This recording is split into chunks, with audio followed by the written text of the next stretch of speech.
அனைவருக்கும் இனிய மாலை வணக்கம். இன்றைய தேதியில் பார்த்தீங்கன்னா, நமக்கு நிதி தராமல் மாற்றாந்தாய் பிள்ளையாக நடத்தும் ஒன்றிய அரசை வன்மையாக கண்டித்து தமிழ்நாட்டில் ஆங்காங்கே கண்டன ஆர்ப்பாட்டங்களும் நடந்து முடிந்த இந்த மாலை வேளையில் நான் காணொளி மூலமாக நமது இணையதள கழக நிர்வாகிகள் அனைவருக்கும் ஒன்றை சொல்லிக்கொள்ள விரும்புகிறேன்.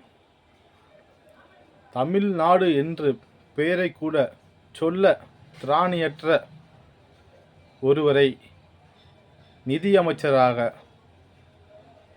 நியமித்துள்ளார்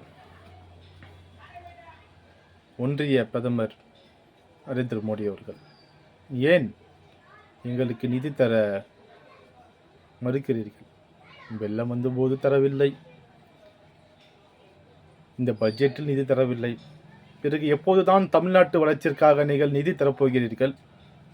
நிதியே தரக்கூடாது என்று உறுதியாக இருக்கிறீர்களா? ஏன் உங்களுக்கு தமிழ்நாடு கண்ணுக்கு தெரியவில்லையா? தமிழ்நாட்டில் ஒரு இடத்தில் கூட உங்களால் மலர முடியவில்லை என்று உங்களுக்கு தெரிகிறதா? அப்படி உங்களால் மறந்தால் மட்டும் நீங்கள் நிதி தருவீர்களா? உங்களால் இனியல்ல, 7 சென்மங்கள் எடுத்தாலும் உங்களால் தமிழ்நாட்டில் ஒரு பொழுதும்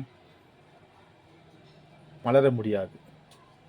ஏனென்றால் அது உதய சூரியன் உங்களை சுட்டு பொசுக்கிவிடும்.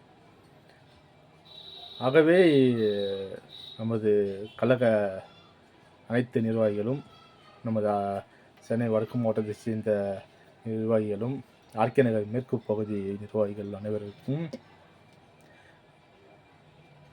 இந்த காணொளி வாயிலாக நான் நிறைய விஷயங்களை சொல்ல ஆசைப்படுகிறேன். மோடி 3.0 அப்படின்னு சொல்கிறாங்க. 3.0ன்னு என்ன? கார்ப்பரேட் கம்பெனிகளுக்கு 40% 35% வரியை குறைப்பதா? மற்றொன்று,